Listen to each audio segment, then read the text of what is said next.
Hello and welcome back to Mythogenesis Studios. I'm Chris, and I just wanted to share with you the top 20 comics in my collection. I use the CLZ app on my iPad to keep track of my collection and values and all of that. So these are the top 20 that it lists. Of course, prices and values may vary, especially a lot these days. But this is it from A to X, and so let's get into it. The first book in the collection that I have is Amazing Spider-Man 29. And this has an appearance of the Scorpion, Spider-Man fighting the Scorpion. I picked this up and got a good deal on it off of eBay, so I just went ahead and pulled the trigger. And this is the lowest issue of the Amazing Spider-Man that I have right now in my collection. The next one that I have has Kingpin in it, and it's Amazing Spider-Man number 51. This is a battle with Spider-Man and the Kingpin, of course. Great issue. And sticking with Spider-Man, we have issue 63 with the Vulture. And part of this storyline is where he's escaped out of prison because one of his cellmates has stolen his design and suit design to break out of prison. And of course, once he gets out, he's back to his life of crime and he makes the news. And the actual Vulture in prison sees about it and gets upset that this guy's getting so much press.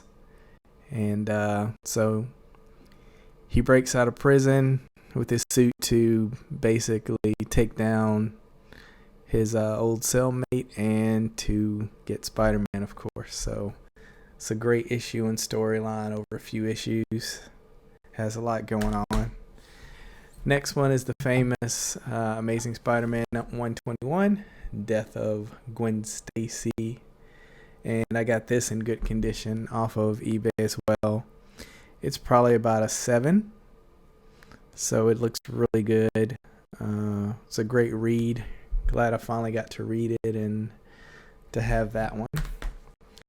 And sticking with the A's, but switching from Spider-Man, is we have Avengers 87. This has the origin of the Black Panther, T'Challa. So it has a great cover, really stands out with the yellow, and a good story inside. So this was a good pickup. And I have Fantastic Four number 28, X-Men versus the Fantastic Four. This issue here is probably about a 4, I would say. But it's Jack Kirby, original X-Men, Fantastic Four. So what else do you need? Then we move on to the famous silent issue of G.I. Joe, number 21. And I got this signed by Larry Hama. I have the COA right there. So I got this signed by him at the Heroes Con in Charlotte a couple years ago. So that was pretty cool. And this is one of the top G.I. Joe issues to own right here. Next we have Iron Man number 1. So I was excited to get this issue as well and add to the collection. Great issue. Not as historic as his origin, but it's still a good issue to have. And this issue is I would say it's about a 6. It's in good condition. So I was happy to pick that up. Next, we're moving into DC a little bit with Mr. Miracle number 1. More Jack Kirby goodness from when he moved to DC. So just like the cover, has a lot going on, nice colors. I don't know much about the character, but it's a good pickup. Then I got I've had this one for a while, even before it wasn't really worth anything.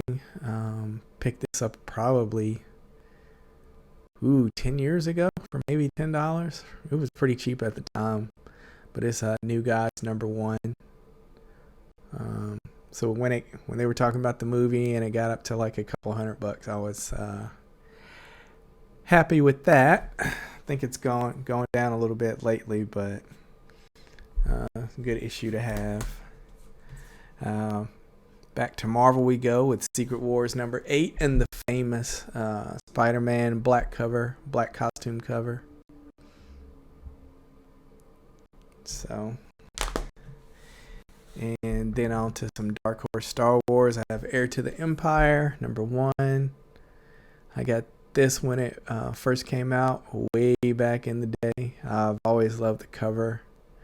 I don't know if this is Dave Dorman, but he always did great Star Wars paintings for the Dark Horse covers. Let's see. Submariner #1. This is probably about a 4. It's got a little spine roll. As you can see, the 12 kind of rolls over on the spine. I had this issue pressed and cleaned, but they really couldn't do anything about the spine roll because that's just kind of how it's made. But I picked it up for a good price at the time. Then we move to my favorite character, Thor. This is Thor 169, has Galactus in it. So anything with Galactus in it is a must buy, because anytime he shows up it's like, oh my goodness, something's about to happen. So this was a great issue. And then Transformers #1. This is a book that I love as a kid. Held on to it for a long time. Got rid of it, picked it up again, thankfully before the big price boom on it. But this is a great issue, classic issue, fun read. So just one of the prizes in my collection. This is probably, I would say it's at least a 9, maybe better. I picked up Usagi Yojimbo #1 last year. So I read Usagi for the first time, so it's pretty good. It was pretty popular back in the late 80s, early 90s, but I just never read it at the time. And then we hit the X's. So, of course, my favorite team, favorite heroes of all time, X-Men 95. Great cover, great book. And then we go to X-Men 100, milestone issue.